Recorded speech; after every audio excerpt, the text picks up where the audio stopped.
Pastor Ed here with Daily Devotions for Wednesday, July the 26th, 2023. Been off for a couple of weeks, was away, and just been a lot of things happening. You'll be hearing about them in church. We're moving ahead on a lot of different fronts, some exciting things happening, but glad to be back doing Daily Devotions with you. Well, in the movie City Slickers, comedian Billy Crystal played the part of a bored baby boomer who sells radio advertising time for a living. And despite everything that he has going for him, a comfortable and predictable existence, numerous material blessings and advantages, a loving wife and family, he nevertheless has this vague, nagging feeling that life is somehow passing him by, that he's missing out on something important. Well, one day he visits his son's school to talk about his work along with some of the other fathers, and all of a sudden it hits him like a ton of bricks. And much to everyone's surprise, not to mention the absolute bewilderment of the youngsters in the class, he suddenly lets loose with the following monologue. Value this time in your life, kids, because this is the time in your life when you still have choices. It goes by fast. When you're a teenager, you think you could do anything, and you do. And your 20s are a blur. Your 30s, you raise your family, make a little money. You think to yourself, what happened to my 20s? 40s, you grow a little pot belly, you grow another chin. The music starts to get too loud. One of your old girlfriends from high school becomes a grandmother. 50s, you have minor surgery. You'll call it a procedure, but it's a surgery.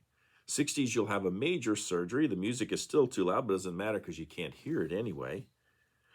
70s, you and your wife retired to Fort Lauderdale. You start eating dinner at 2 in the afternoon. You have lunch around 10 in the morning, breakfast the night before. Spend most of your time wandering around malls looking for the ultimate frozen yogurt and murmuring, why don't the kids ever call? How come the kids don't call? In the 80s, you'll have a major stroke. You end up babbling with some Jamaican nurse who your wife can't stand, but you still call mama. Any questions?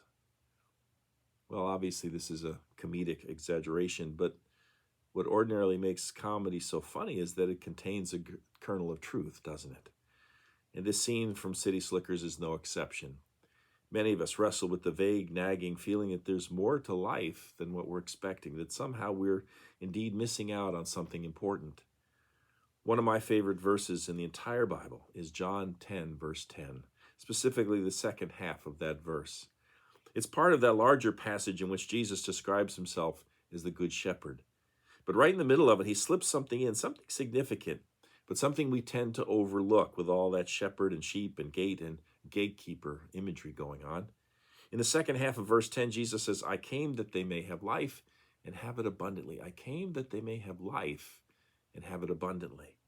Notice he doesn't simply say, I came that they may have eternal life, or I came that they could look beyond this life to a better life. No, he says, I came that they may have life here and now, in all of its fullness. I came so that they might experience the abundant life, which of course begs the question, what then is an abundant life? Now, if you look up abundant in the dictionary, you'll read marked by great plenty, amply supplied, occurring in abundance. And if you then turn to the word abundance, you'll find it defined as ample quantity, affluence, or wealth. And it's precisely this idea of abundance as affluence or wealth that many of us probably think of first and foremost. Came across once the transcript of an interview that was done by Religion and Ethics Weekly, an online companion to the weekly television news program of that same name that runs on public broadcasting. And one of the religious leaders profiled and quoted in the article was preaching about abundance. And he said, when you read that Jesus says, I came that you may have life and have it more abundantly, what does abundantly say to you as an individual person? He asked the congregation at one point. The people apparently responded, a whole lot of stuff. And he went on, a lot of stuff. Talk to me, brother, a whole lot of stuff. God gives us the power to get wealth, he continues. Does that sound like he wants you to be on welfare? That's in the Bible. He gives you the power or the ability to get wealth. Notice it doesn't say God will make you wealthy. It says it'll give you the power to get it. Deborah Potter, the journalist doing this particular piece, adds at this point, the pastor points to his own wealth, including his luxury home and cars, as living proof that the message is true. And boy, sometimes, to be perfectly honest, it sure sounds tempting, doesn't it?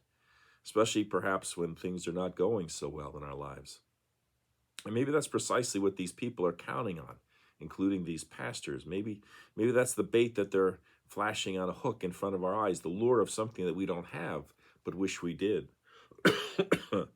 Because how many people do you know who have everything and anything they want in life? How many people do you know who would say that they have a dream life, that is a life completely without cares or worries, without struggles and challenges, setbacks, without sadness or disappointment in some fashion, shape, or form? How many people do you know experience only laughter and fun every day of their lives? If you're like me, there's nobody. At least nobody I've personally met so far. And so I guess all the rest of us just don't know what abundant living is all about then, right?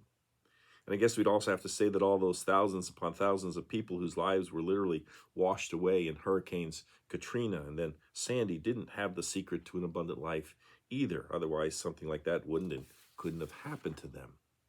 And I guess we'd have to say that all those families whose lives were shattered and forever broken to pieces by the tragedy of 9/11, or the endless parade of mass shootings in the years since, especially in our schools, that all those who lost their lives and the scores of widows and orphans and grieving loved ones that left behind, that they didn't understand a loving, abundant life either. Or is abundant living something else entirely? Is the abundant life that Jesus was talking about in John 10:10 something more than an abundance of wealth and possessions, good times, and clear sailing? Well, that's the question that I'd like to probe and explore with you in my daily devotions, beginning today and for the next few weeks. And I hope that you'll join me. Until tomorrow, take care. Bye.